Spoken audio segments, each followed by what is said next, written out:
The news, updates, and information impacting communities around Michigan.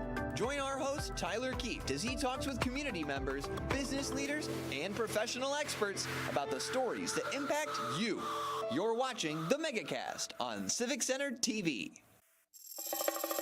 The West Bloomfield Youth Assistants will be recognizing local youth for their volunteer service, personal growth, and leadership. Join us as schools, hospitals, and religious organizations nominate the up-and-comers in your community. Show your pride for our future. The Youth Recognition Awards, May 10th at 6 p.m. at the West Bloomfield Middle School. This community update from Civic Center TV and 89.3 Lakes FM. There are many different kinds of noses. Our noses can sniff out all kinds of things. Good things. And bad things. Your nose knows if those sniffles are just a cold, allergies, or COVID-19. So swab it. Test it. It's good to know. How can you get involved with upcoming elections? West Bloomfield Township wants you to join the ranks as an election inspector.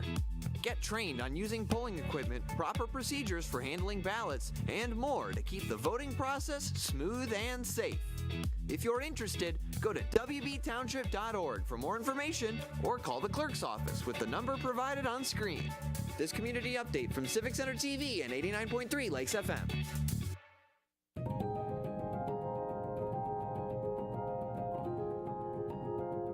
I'm Steve Eiserman of the Detroit Red Wings, and I think every child in Michigan deserves a safe, healthy, and happy childhood. Can we build a state where Children Trust Michigan isn't just a name, but something our kids believe? Please support Children Trust Michigan as the voice for children and families by visiting the website to learn more.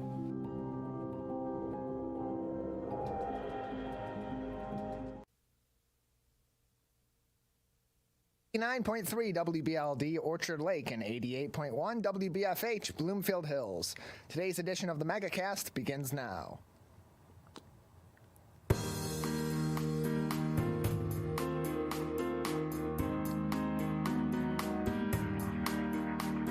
Welcome to the Megacast, our live daily TV, radio, and streaming show talking about all things Michigan. I'm Tyler Kieft. Today we'll be talking to a number of people about topics of interest and importance to Michiganders just like you.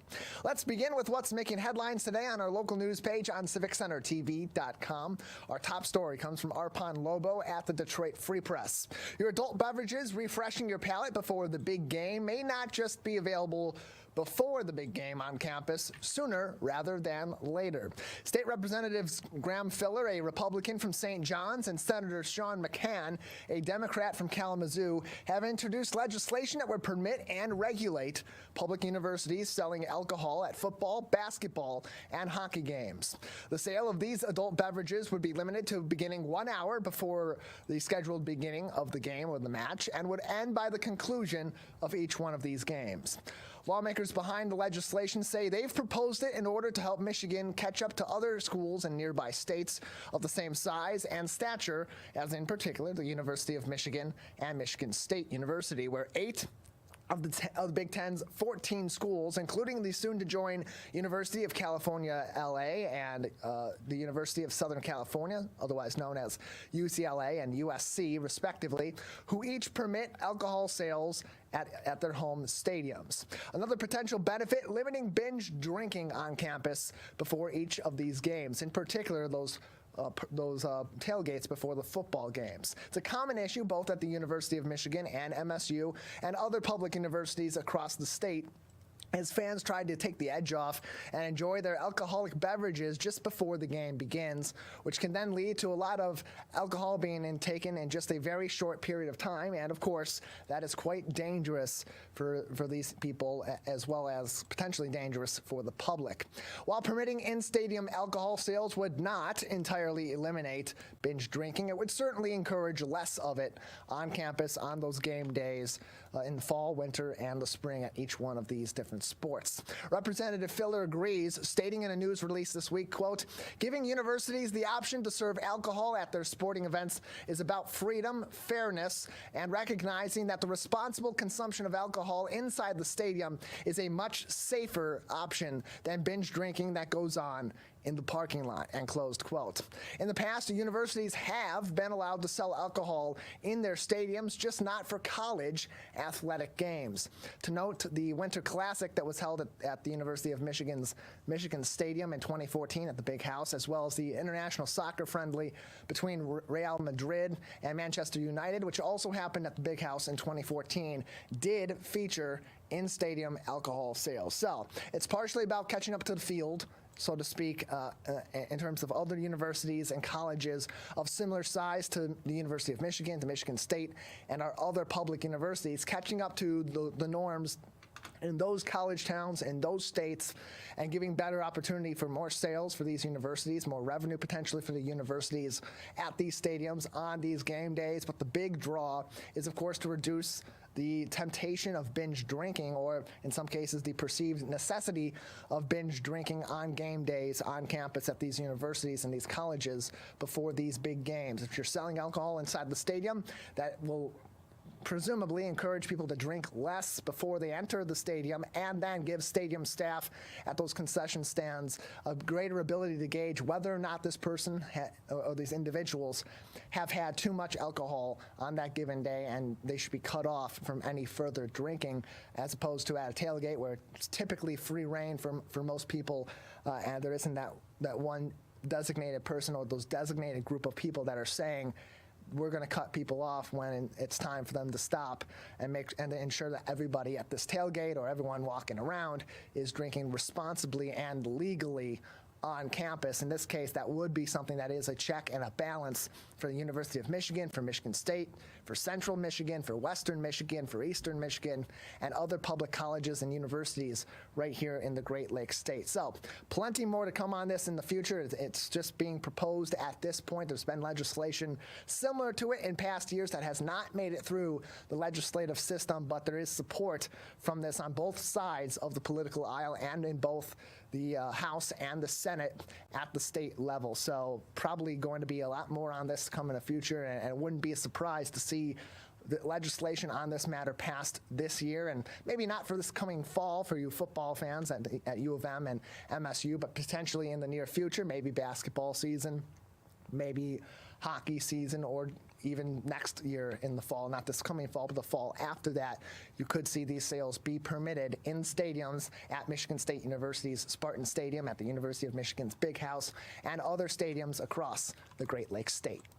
Also making headlines today from the Oakland Press's Matthew Farr, students at Oakland University are calling for improved safety measures on campus in the wake of mass shootings across the U.S. of late, including in East Lansing in February on the campus of Michigan State University. English students Olivia Happel and Chloe Lebo have been leading the charge for stronger safety measures on campus, starting a Change.org petition to take a step out of MSU's book in the wake of the February 13th mass shooting and require student ID scanning in order to enter certain university buildings and halls. And their efforts are not going unnoticed nor unsupported, with over 600 people already signing the petition online in just its opening months of being available. Both Happel and Lebo have been attempting to set up a meeting with the university's president, Dr. Ora Hirsch-Peskovitz, saying, quote, "We appreciate the administration saying that safety is their #1 priority, but I feel like there's always more that can be done to ensure our safety," and closed quote. In the response for calls for updated safety protocols, Oakland University Police Chief Mark Gordon said in a statement, quoting, quote, "Since the MSU shooting, we have evaluated our security systems and made the decision to invest in upgrades and expansion of specific security equipment. Part of the expansion includes adding access control to equipment to several of our campus buildings. More upgrades will be added in the future, and we will continue to review our policies and procedures to help ensure a safe environment for everyone on campus," end quote. Both Happel and Lebo hope their efforts are, of course, successful at Oakland University, but also that they are inspiring to other universities and colleges in the state and around the country to take similar steps to improve student safety at their colleges and their universities, saying, quote, if Oakland University installs swipe access locks, we hope other schools and colleges will be inspired to do the same and aim to avoid the next school shooting. Help us make a change. Help us save the lives of the students that will be massacred at a school desk, and close quote. Olivia Happel, a junior English student at Oakland University, said in a statement, calling for other institutions beyond just Oakland to also take similar measures in the future. And it's been something that's been front of mind for universities and colleges here in Michigan at all different levels since the February 13th mass shooting at Michigan State that left 5 in the hospital and, of course, killed 3 students, 2 at Berkey Hall and 1 at the MSU Union.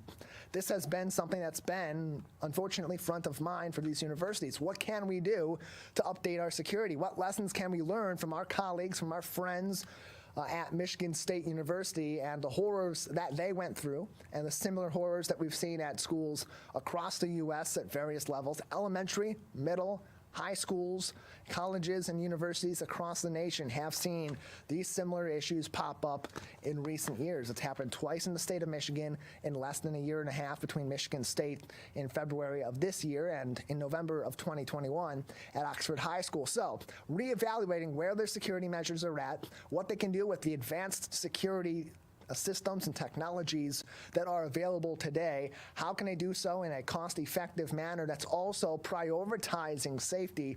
These are big questions for universities to ask. They are asking it at this time, and it's even better to see students taking action as well to say, look, we want change at the legislative level for a variety of different reasons and a variety of different capacities to help prevent some of what leads up to these school shootings and, of course, the shootings themselves.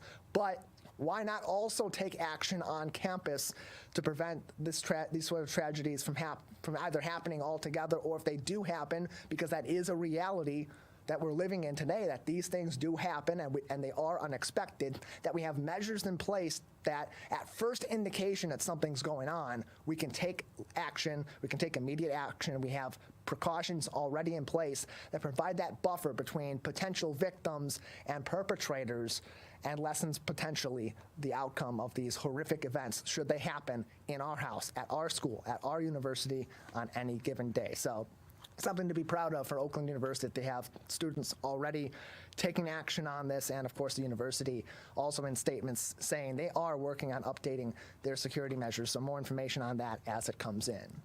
Additionally, making headlines today on our local news page on civiccentertv.com. Once again from Arpon Lobo at the Detroit Free Press, Michigan Supreme Court Justice Richard Bernstein announced this week that he will be taking a temporary hiatus from the bench in order to seek mental health care outside of the state of Michigan. In a statement, Justice Bernstein said, quote, I have chosen to participate in short-term mental health treatment outside of the state of Michigan while working remotely on active cases. I will not be joining the rest of the court for its oral argument special session scheduled for April 26, 2023 in Sheboygan. The trust and confidence that the people of the state of Michigan place in me to serve in this role means so much to me. At the same time, I appreciate the opportunity to temporarily step out of the courtroom to focus on my mental health. During this time, I will continue working remotely on all active cases, and I encourage everyone who struggles to seek the help that they need, end closed quote. At this time, per these statements, there is no indication of just when Justice Bernstein may return to full active service at the Michigan State Supreme Court. However, the support from within the court has poured in for the justice, with Chief Justice Elizabeth Clement saying, quote, the court asks the people of Michigan to join them in supporting Justice Bernstein and respecting his privacy as he prioritizes his own well-being. We look forward to him rejoining the court in person in the coming weeks, and closed quote. Certainly, Justice Bernstein's hiatus could have an impact on the court and case outcomes. Although it is an apolitical position, it's no secret that justices in the state of Michigan are nominated for those positions by political parties before each and every one of those elections comes to bat. At this time, the state Supreme Court holds a 4-3 majority amongst justices that were nominated by the Democratic Party but aren't necessarily Democrats themselves. So could have an impact on the court, but most important of all is the justice's mental health. So we wish him the best here at Civic Center TV and our team at the Megacast as he seeks the help that he needs to recover from whatever he is going through at this time. And of course, as Chief Justice Elizabeth Clement had said, and as others would probably express as well, it's going to be an extremely tough time for Justice Bernstein and for his family, and of course their privacy as he goes through this is paramount as well. The justice, a 48-year-old man who's been serving on the court over the last several years, will be seeking this mental health treatment, and this is a reality of our modern day. We are seeing this happen in all aspects of life, whether it's just average Joes and Janes like you and I, or top-level athletes. Austin Meadows from the Detroit Tigers recently announced and has taken a leave of absence from the Tigers baseball team. The second time that he's done that in as many years to focus on his mental health. We've seen other athletes, including Ben Simmons in the NBA, in the past take mental health leave from his team and step away. And then in the justice system, in the political system, now we're seeing a state Supreme Court justice in Richard Bernstein taking a leave of absence in order to address his mental health. Of course, he's going to continue on those cases that are already active. It's not going to affect those cases that are already in process, that are already on his desk and he's been overseeing, but other matters that would typically involve the justice, for the time being, are going to be put on hold. Of course, his mental health is way more important than anything else, and so is yours. So if you're in need of help, we obviously encourage you, we highly encourage you to take whatever measures you can, whatever measures you may need in order to seek mental health assistance, and there are resources right here in Oakland County that can help you out. On our local news page, top of the page, we have a link to Oakland County's the Oakland County's health department page, the Oakland County Health Division, that will allow you to go through, navigate that department's webpage, and they will be able to point you in direction of mental health resources right here in Oakland County that you can tap into if you're having similar struggles yourself and are in need of some assistance. In today's age, in the last few years especially, that stigma that's been behind taking breaks for your mental health, taking steps to address your own mental health, has certainly been reduced. It's not entirely gone. We're not necessarily entirely comfortable. That's the word I was looking for, talking about our mental health openly, but certainly it's become a much more open topic and something that so many people are willing to talk about nowadays and are willing to accept as a reality of life, and be much more tolerant and much more empathetic of people that are going through struggles. So, of course, once again, we wish the best for Justice Bernstein as he goes through his treatment for his mental health, and wish him a swift and healthy return to the Supreme Court whenever it is that he is ready to make his return. Additionally, making headlines today on our local news page at civiccentertv.com from Mark Hicks at the Detroit News. Research from Tufts University about the 2022 midterm elections have indicated that Michigan had the best voter turnout amongst young voters in the entire nation. Those eligible to vote between 18 and 29 years old saw 37% reach the polls in November, and that is higher than any other state in the union and well above the national average in this demographic, exceeding that by 14%. It caught the praise of Michigan Secretary of State Jocelyn Benson, who considered this report a huge win for the state, saying in a statement, quote, "We continue working with Michigan's colleges and universities and their local clerks to ensure young citizens can conveniently cast their ballots and know how to do so. And I'm thrilled to see data recognizing the impact of our work. A strong democracy requires informed and engaged citizens, and Michigan is leading the way in ensuring our youngest voters are active participants in determining our future," end closed quote. Other states with young voter turnout close to Michigan's metrics were Maine and Minnesota, as well as Oregon, all at 36% voter turnout amongst those 18 to 29 years old. Close by, Colorado at 33% in that demographic, as well as Pennsylvania at 32%. Across the nation, youth voter turnout dropped 5% between the midterms in 2018 and last year in 2022. Finally making headlines today on our local news page on CivicCenterTV.com from Justine Lofton at MLive. Summer fun just got a lot cheaper here in the Midwest. One of the staple locations for a fun day in the sun, in the air, and in the park is Cedar Point. Now, yes, it's not in Michigan, but you would be hard-pressed to not know someone who at least has heard of Cedar Point. The amusement park announced this week that they will be lowering the price of their admission at the gate for the first time in nearly 2 decades. Last year, the price for a day at the park was at $85 at the gate for admission, and in 2021, that stood at $75, according to Cleveland.com. Prior to that, the last time Cedar Point had dropped its admission prices at the gate was all the way back in 2006 when it lowered ticket prices from a measly $44.95 down to $39.95 for a day's entrance. So not a common practice for this Midwestern landmark, but Cedar Point also sells season tickets with Cedar Point Gold Pass that allow you to get into the park for the entire season, individual tickets at $140.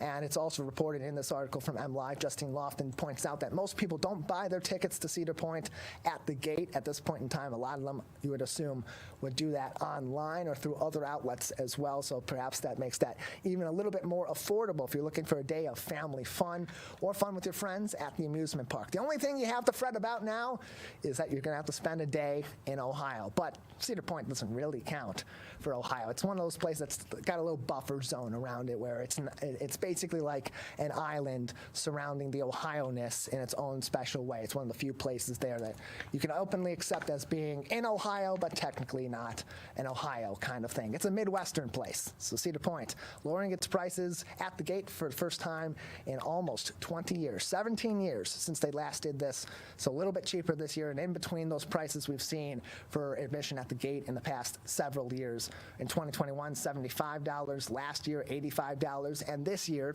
right in between, at $80 a pop.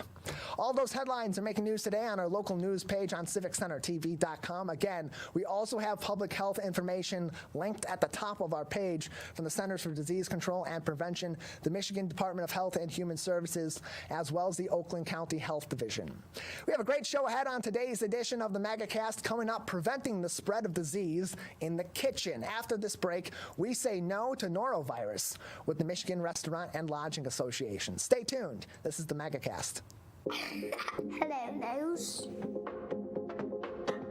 My nose knows is when somebody uses the bathroom. Mom, Polly didn't flush. Ooh, I smell cookies. I smell an A+. How could my nose be running when it stays on my face?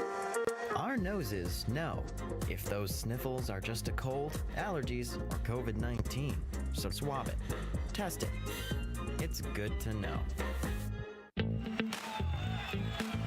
Let's relish these moments, made possible by the COVID-19 vaccine.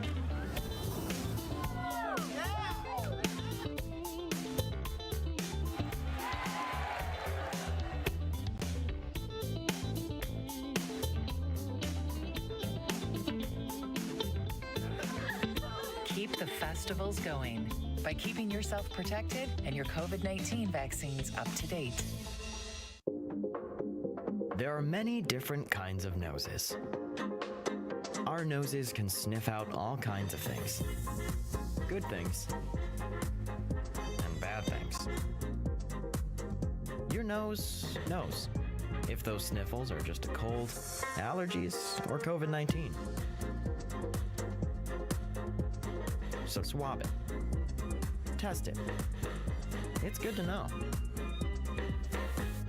Can I ask you a question? Why do you want to get the COVID-19 vaccine? I don't like getting sick. The virus will die. It will be easy to not catch it. Keep my family safe and keep playing soccer. Because I love being vaccinated. What's your hope for everyone? I hope everybody gets the vaccine. To keep safe and strong. Be like happy, having fun everywhere. Everyone stay safe and hope you get the vaccine.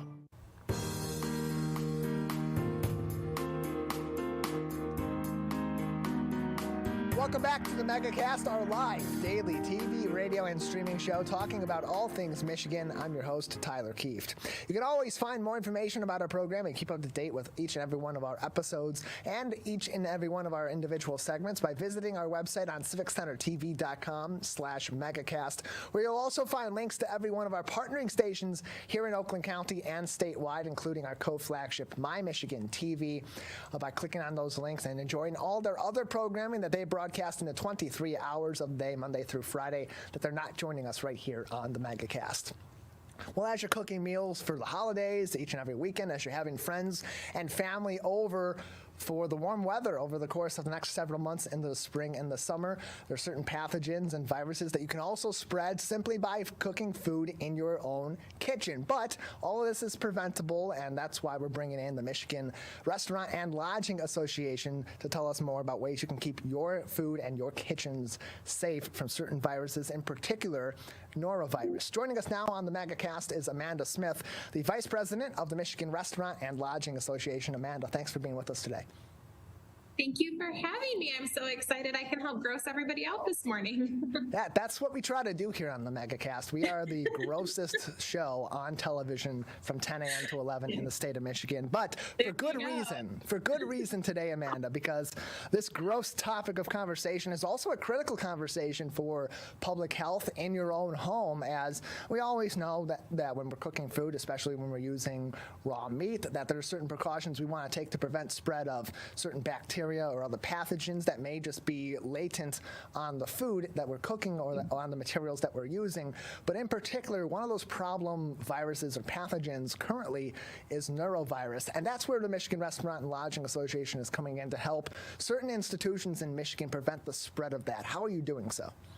Absolutely. So what we've built here is a norovirus cleanup kit. And now anytime we have a vomit situation in a establishment, it is 100% disposable kit. So it fits nicely in this little box, and this box becomes your dustpan, and 100% of the materials inside of here are going to leave us in this handy dandy trash bag. There is protective equipment. When we have a vomit situation in a restaurant or in a lodging establishment, there is personal protective equipment, right? There's booties, there's hats, there's an apron, there's a face mask in here. We are going to use the spray, we are going to use the powder, we are going to cover everything with a drop cloth. Then we're going to scrape it, clean it, get everything out of the establishment, go through disinfecting steps. The employee who was part of the cleanup process is going to go home, shower, and make sure that they stay out for 48 hours to ensure that they don't become ill. So it's a very complicated process. We take these situations very seriously. We don't want to spread it. Norovirus is one of those wildfire type spreading diseases. And so who are these kits available to, Amanda? The kits are available to licensed food service establishments. So we partnered with the Michigan Department of Agriculture and Rural Development to make these kits available. So anybody that has a food license is able to get the kits. We also have a bunch of resources available at MichiganFoodSafety.com on how to prevent norovirus. So this is a great little cheat sheet about all the times you need to wash your hands. And one of the biggest things about norovirus is simply prevention. If you don't feel well, stay home. As much as we want to serve you, as much as we want to welcome you into the establishment, if you don't feel good, don't visit. Wait the 48 hours until you're feeling 100% and then come see us. The other really helpful tip is this little guy right here that talks about cleaning and sanitizing versus disinfecting. And that's something that in our homes we might not often think about. We wash it up, we think we're clean. There's really a very significant difference textbook-wise between cleaning and sanitizing and disinfecting. And we want to help people learn how to not only clean, but disinfect properly. A couple places you can get more information on norovirus protection in your own kitchen, or if you are a licensed food service establishment in Michigan, you can get access to one of these kits. MichiganFoodSafety.com, the place to go for a lot of that information. Again, MichiganFoodSafety.com. You can also visit the Michigan Restaurant and Lodging Association's website at mrla.org for more information, as well as other resources that are available through the organization itself. on these and other issues related to food safety and the food industry here in the state of Michigan. And so where did this idea come from to provide these kits for these food organizations in the state that are licensed and are serving food to the public? Was there a great need for more of these resources for these individual companies and restaurants? Yeah, absolutely. I mean, you never know when a norovirus event is going to happen, and you can never make sure your staff is too trained on how to handle it, right? We want to make sure that we're keeping the staff members safe. We want to make sure that the guests are safe. And this is one of those viruses that it takes just a little tiny bit of the virus for it to spread like wildfire. So making sure that we can properly handle and clean this up and keep those situations contained and as limited as possible.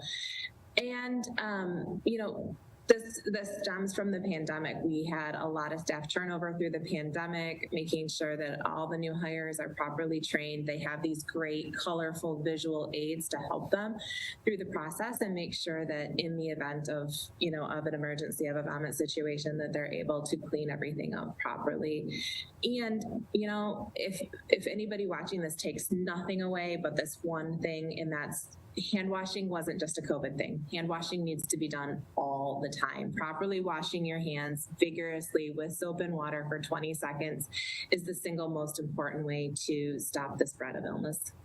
And it's important to also know the sort of situations where norovirus can be spread or commonly is spread through cooking or in kitchens, especially for these food safety organizations, food service organizations that are licensed in the state of Michigan. Keeping their kitchen environment safe is paramount to those that are preparing the food, as well as, of course, to those that are ultimately consuming the food in these restaurants and outside of these restaurants as well. So for those that may not be familiar with the ways that norovirus spreads or some of its common problem areas, what are some of those common areas or common ways in the kitchen in particular where norovirus can be exposed to another person or be spread throughout a local area? Norovirus lives in food, unfortunately. So when you have the situation where either the worker has become ill or was become infected from norovirus incident, it can live on surfaces, it can live in food, and that's why, so much of this on the sanitation and disinfecting, making sure that we're properly following the steps on our disinfectant.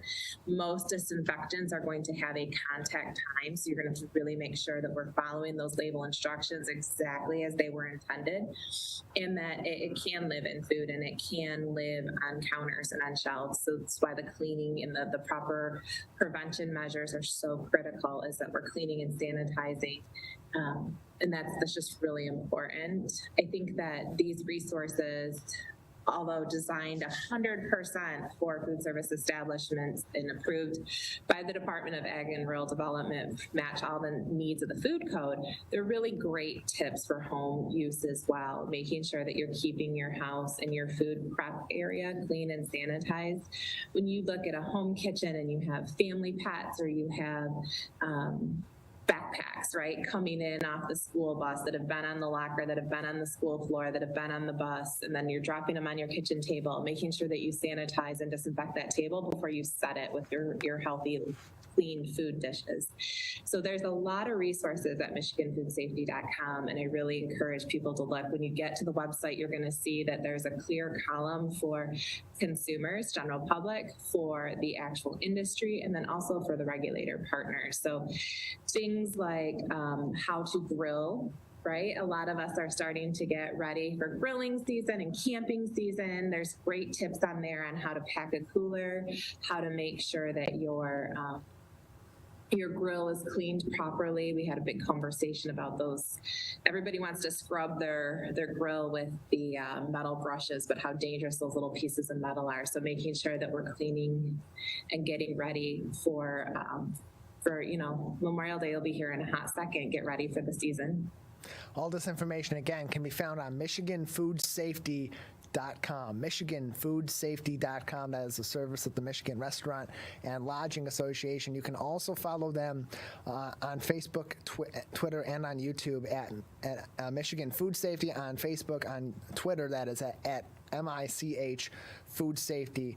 And then on YouTube, just search for Michigan Food Safety for even more resources, including some public service announcements about how you can say no to norovirus in your home and other cooking environments as well. And of course, you can get in contact with the Michigan Restaurant and Lodging Association through MichiganFoodSafety.com. If you are a licensed organization in the state of Michigan that is licensed to sell food in your organization or prepare food at your business or your organization, you'll be able to also get access to those free Say No to Norovirus cleanup kits at MichiganFoodSafety.com. Joining us on the program is the Vice President of the Michigan Restaurant and Lodging Association, Amanda Smith, on today's edition of the program. This is just one of many different sort of these programs that is undertaken by the Michigan Restaurant and Lodging Association year in and year out to help inform the public about not just food safety, but other safety measures that need to be taken in the kitchen and in cooking environments. So what other sort of resources are available through your organization in order to help people all throughout the year and in a number of different ways in their kitchen and other cooking environments as well? Yeah, so norovirus is the big topic of the year. You're absolutely right, but there's a lot of great resources for industry professionals as it relates to allergens, making sure that we don't have any allergens, cross-contamination, right? Ensuring that every cutting board is clean and sanitized before we change tasks so that we can make sure we're not spreading a nut allergy across things or a fish allergy or anything else, designated fryers for fish. There's a lot of really great resources on there about pickling and fermentation and dry aging of meats, a lot of creative food and how to do those little bit one-offs, those little bit more creative things than cooking and directly serving, a little more intensive cooking processes. We've got a lot of that information out there as well. And just great cheat sheets. So active managerial control sounds like something very difficult. All it really is making sure that we have great data and that we're charting, we're checking those temperatures every hour on the hour and making sure that no food becomes unsafe while it's under hot holding.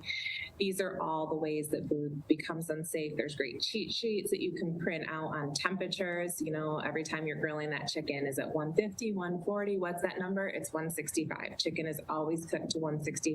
So there's some great charts in there that can be printed out and referenced as well to ensure that people have the information at their fingertips. More information on MichiganFoodSafety.com, MichiganFoodSafety.com. That's also a place to go to get in contact with the Michigan Restaurant and Lodging Association. If your restaurant, if your licensed food service business is in need of some of these Say No to Norovirus cleanup safety kits, again, MichiganFoodSafety.com. In addition, another great resource, as you see, Amanda, if you're watching this on our TV channels or on our stream, holding up that kit right there, and that's the exact logo you'll see on MichiganFoodSafety.com if you're looking for more of that information. Another great place to go is within our own network, CivicCenterTV.com/Megacast. If you click on our My Michigan TV link at the top of their page, one of their newest shows is called My Kitchen, M-I Kitchen, which is in partnership with the Michigan Restaurant and Lodging Association, as Jake Osborne each and every week is taking a different look at a different food safety or just food preparation topic and cooking delicious meals as well. They have an episode on their website on mymytv.com. If you click on My Kitchen, food questions and answers with Jake and Avira, you'll find more information, including on food safety, right there in a very entertaining episode that's less than 10 minutes. That's all it really takes, just a few minutes on any of these resources to find more information. And Amanda, those few minutes can be critical in preventing a number of different diseases that can be spread or illnesses that can be spread. And, you know, food poisoning's no joke. It's no joke. We want to make sure that our public is safe, that all of our guests that are at food establishments are safe, and also at home, you know. And oftentimes when you have something go wrong in a restaurant, you affect a large group of people, right?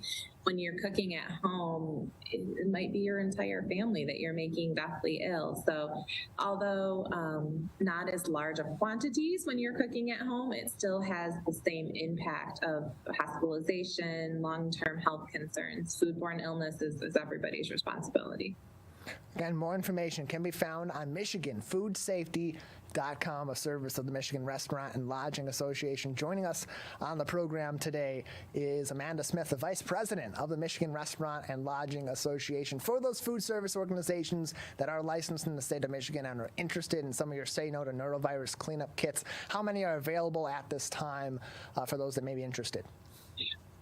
They should get a hold of us soon. So we started with over 1,000 of these kits when we started handing them out, and people have just absolutely loved them. They're nice. They're a small contained package. It's easy to keep on the shelf until such time that they are needed.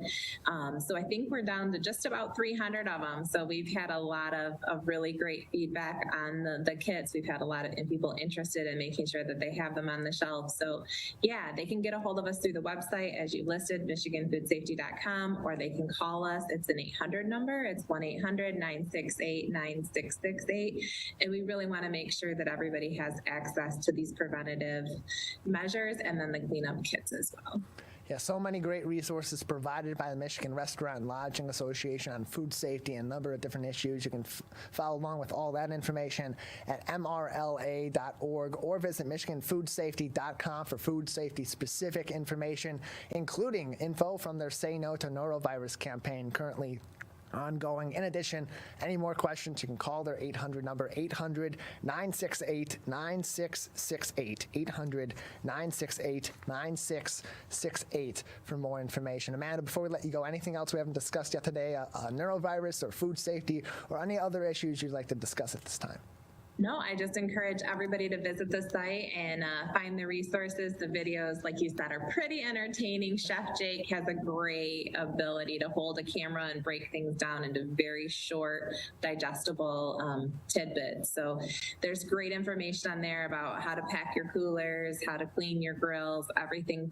I keep thinking spring. I keep pretending like it didn't snow yesterday. I want to go back to thinking spring and outdoor cooking and all the joy that comes with summer. So make sure that they take advantage of those resources. MichiganFoodSafety.com, the place to go for all of those resources as well. Amanda, thank you so much for joining us. Thank you for having me. You guys have a great afternoon. You as well. MichiganFoodSafety.com, one more time, is the website and exclusively the location for My Kitchen with Jake Osborne and our friends at the Michigan Restaurant and Lodging Association can be found on My Michigan TV and their free smartphone and smart TV apps. Just go to civiccentertv.com/megacast, where we have listings of all of our partnering stations here in Oakland County and throughout the state, such as My Michigan TV. Click on the My Michigan TV or My link on that page. It'll take you to their website, where at the very top of the page, you'll see a link to My Kitchen, M-I Kitchen. It's My Kitchen with Jake Osborne. Plenty of more information and helpful tips on what you can do to improve your cooking in the kitchen and keep your kitchen and your cooking safe for yourself, your visitors, and your family each and every day. My Michigan TV, the place to go for My Kitchen, and that's on civiccentertv.com/megacast. We'll take a break on the Megacast. On the other side, more fun and important community information, news, and talk after this break. Stay tuned. This is the Megacast. Like what you see? Beautiful works of art, masterworks of metal, and accomplishments of artistry will be on display near you. All kinds of artists from all walks of life come together to celebrate their skill and appreciate their work's beauty. Hot Works presents the 2023 Orchard Lake Fine Art Show. Stop by July 29th and 30th between 2 and 10 p.m. between Powers and Daly off of Orchard Lake Road. Now that the vaccine is available for children 5 and up, why do you recommend it? Kids are part of the community and they can spread COVID.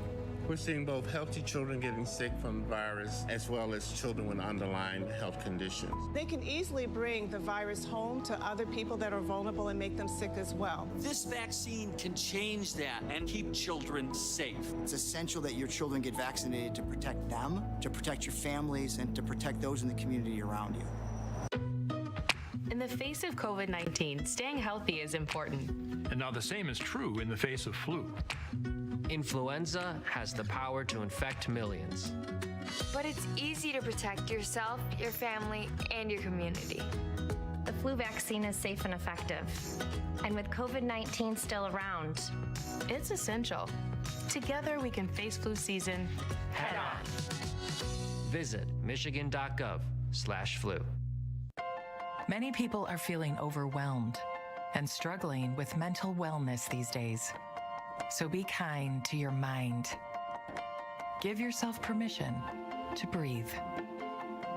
Share your feelings. You are not alone. Have hope. Talk to a Stay Well counselor for free confidential help 24/7 through the COVID-19 hotline. Ronnie started doing prescription pills at the age of 15, and by 19, he died. If your child is struggling with drug use, try not to be too proud to reach out for help. Don't be worried about what the neighbor will think or your family. Just get your child the help they need. Sometimes it's the hard road to take, but the hard road is nothing compared to living with the fact that your child is no longer with you. There's hope and help at drugfree.org. Watch Civic Center TV with our brand new live captions. To turn on live captions, go to civiccentertv.com and click Watch Live. In your web browser, click on the Options tab in the top right and find the Accessibilities tab. Then just switch on live captions to heighten your enjoyment of our local programming. Thank you so much for watching Civic Center TV. Stop by West Bloomfield Town Hall June 14th and get your health in check at the 14th Annual Greater West Bloomfield Health and Wellness Fair. Over 40 businesses, organizations, and vendors take the time to showcase healthy practices, tips, and resources for the community. Young or old, there's something for everyone and everybody. 11 a.m. to 2 p.m. Wednesday, June 14th, the 14th Annual Greater West Bloomfield Health and Wellness Fair. This community update from Civic Center TV and 89.3 Lakes FM.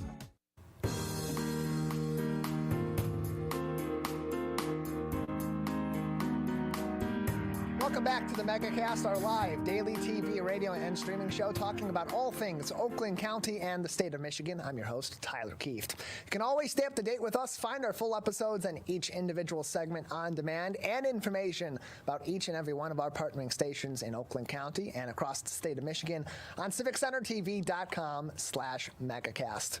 Well, joining us now on the Megacast is actually one of our broadcast partners that joins us live every single day throughout the work week from 10 a.m. to 11 a.m. right here on the program. It's our radio partners at 88.1, the Biff, a service of the Bloomfield Hills School District. Joining us now on the program are their student co-general managers, Amanda Silverstone and Jackson Bragman, on the program. Thank you both for being with us. Thank you. Hi. Thanks for having us. Yeah, glad to have you two on as you got your upcoming annual fundraiser that supports all the programs at the Biff in the Bloomfield Hills School District. Biffstock is coming up on Thursday, so tomorrow a full day of events happening to raise funds for supporting the community radio station and the student radio station that you're working with right now as you're going through your high school career. So tell us about Biffstock and how this year's event is going to go. So Biffstock is a 24-hour marathon that we utilize to raise money for the studio. We need to pay for music, we need to pay for music licensing fees, we need to pay for equipment breaks down, we need to pay for all sorts of upkeep of the station. Obviously, the Biff is a high school radio station. We're nonprofit, we're non-commercial, so Biffstock is a great opportunity for us to raise money for the station, and that carries over into next year, as well as submitting for different award contests, as well as, that costs money, so all the money that we get is greatly appreciated, and obviously the main way that we do this is through our 24-hour marathon. We have Biff staffers live on air for 24 straight hours, playing music, live in person, talking, DJing, doing talk radio, all of the above. And it's just a great time. This is my 4th year on staff, but last year was my first Biffstock due to COVID. So it was a blast. I know Amanda had a blast as well, and I'm really looking forward to tomorrow. We're going to have a lot of caffeine, though. We're going to be up from 8 a.m. tomorrow till 8 a.m. Friday. So, yeah. But I'm looking forward to it. Yeah, very much a long day as an alum of what used to be Andover High School and also a 4-year student at the Biff. Yeah, very long day for a high school student. Even longer than 24 hours, if I'm not mistaken. Yeah, they used to do even longer. I believe the first one they did was 77 hours way back in the 70s. So it used to be. I could never do that. Now, so Amanda, for you as one of the other co-general managers, you and Jackson, both the co-student general managers at the Biff, organizing Biffstock this year, it's had a bit of an involvement over the years. It used to be, of course, always the 24-hour plus broadcast marathon, but also would have other events like a concert. But you guys are doing something a little bit different this year to really engage the student body. So how are you doing that? Yeah, so we are really interested in engaging the student body, getting people into the Biff. So we're kind of spreading our awareness by doing two different events are going on throughout the day. So one is ID games, and ID is basically for 9th and 10th graders. It's kind of like a study hall. So we're bringing the 9th and 10th graders down to the main commons, which is where we have our lunch. It's where our auditorium is, our main common stairs, which is very famous to sit on here. And so we're bringing them down here and we're playing a live Jeopardy with them. Each ID class is bringing one student to represent that class, and they're just playing Jeopardy, trying to get the Biff name out there. And then we're also doing something during 8th hour where students can pay $5 and join our live Kahoot, and you can win up to an $100 Amazon gift card, which is pretty cool. WBFH.FM is their website. You can also find their website linked directly on civiccentertv.com/megacast to find out ways that you can help the radio station. Even if you're not a student at Bloomfield Hills High School at this time, you can still support community radio in the Birmingham, Bloomfield area through 88.1 The Biff. And so, Jackson, Amanda, when you're organizing Biffstock, why ultimately did you choose these different events, these different activities as ways to engage the student body and ultimately raise these funds for the Biff for next year? Well, we just find that I think, I don't know if you agree with us, that a game like Jeopardy or a game like Kahoot is something that students will want to participate in. I think if we do a radio-related activity, then kids that aren't involved in radio might not be interested in participating. But when it's just a general Kahoot or a general Jeopardy, then we kind of pull them in a little bit, and then they get a feel for what the Biff staffers are like and the culture at the Biff. And we have a very cool culture here, honestly. It's a shame that we have this beautiful studio here that I've been a part of for 4 years, and this is Amanda's second full year on staff. And all of my senior friends come into the studio all the time and they say, I never knew that we had this radio station. This is so cool. And so this is obviously an opportunity for us to promote the radio station and promote the great culture that we have at the Biff to the underclassmen, so we can ensure that the future of the Biff is bright moving forward. But yeah, I don't know if you agree, Amanda. Yeah, I 100% agree. I think that Kahoot and Jeopardy are kind of well-known things when you're a student, especially Kahoot, because teachers use that all the time. So I feel like when since we are using Kahoot and obviously doing Jeopardy, it's a great way to engage students. And I 100% agree with Jackson to the extent that a lot of students don't even know that this studio exists. And so Biffstock is kind of like our one time when we can really push that we're here. And I think we're doing a fairly good job of that this year. So I'm super proud of us. And a couple more minutes before I'll have to let the both of you go. I know you got to get yourselves back to class. You're in the middle of your school day. But for those that may not be in the radio program or even know that the Biff existed or this radio program existed in the Bloomfield Hills School District, they may question, what does a radio station really do to help our kids in this learning environment and when they're going through high school? So for each of you, what has that program meant to the two of you in your time, Amanda, in your 2 years, and Jackson in your 4 years on the radio staff? So this is really funny because when Jackson and I both applied to be student general managers, typically there's only one student general manager, but Jackson and I, when we did this interview, we had very similar answers as far as when we answered this exact question, and that was that the Biff really feels like home. If I don't want to go home after a day of school, like I can just chill out here, hang out with Ron, who is a really big part of the Biff here, and I can just relax and know that like this is a safe space to go to. Also, I mentioned this on my show literally on Monday, but honestly it's kind of a form of therapy. where you kind of just like sit by yourself in a room and you kind of talk to yourself. But knowing that other people are on the end listening and that like you matter is something that I think is something to really cherish and something that's really important when you're a broadcaster. You can listen. Oh, please go ahead, Jackson. No, please, Tyler. Yeah, I'm sorry. We'll get Jackson in just a moment. You can listen to both Amanda and Jackson on 88.1 The Biff throughout the week. Both of them have their shows at 3 o'clock. Amanda and The Dining Room is on at Monday at 3 o'clock. And Jackson, along with 3 other students, the Breakdown Boys, on Fridays at 3 o'clock on 88.1 The Biff. Jackson, please continue. Yeah, absolutely. So yeah, you can obviously listen to us, which is insane. On our last show, my co-host Gabe said we only have like 5 or 6 shows left, and I'm like, that really hit me. I'm like, oh my gosh, because the Biff has been so instrumental in my development, and it's made me find that, I know this might sound cheesy, it might sound over the top, but it has really made me find my calling in life. I know that I want to do broadcasting, and this is what I'm truly very passionate about. It's what I'm going to pursue in college and beyond. And I remember being in middle school, driving around with my dad, listening to sports talk radio in the car, and I was like, this would be like really cool. I feel like I would love to do something like this. And then I found out that the Biff existed, and they did a spotlight show in 8th grade, and I loved it.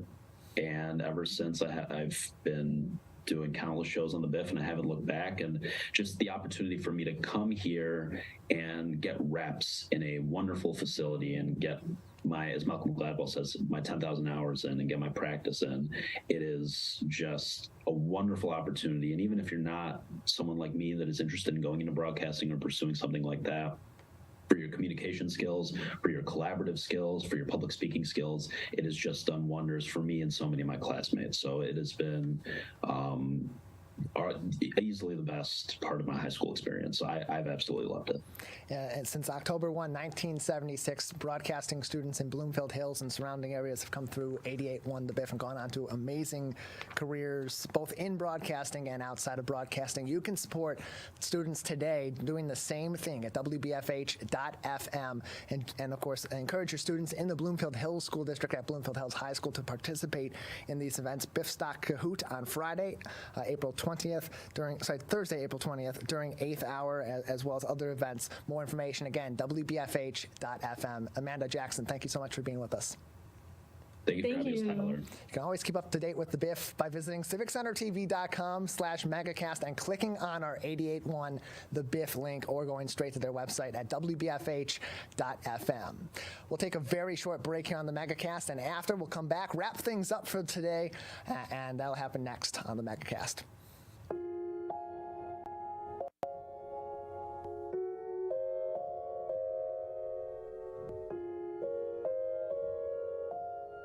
When you have a gambling problem, you have a money problem. Don't let your gambling cause you financial hardship. If you or someone you love is struggling with gambling, we can help. Get free confidential counseling and win your life back. Learn more at michigan.gov/problemgambling.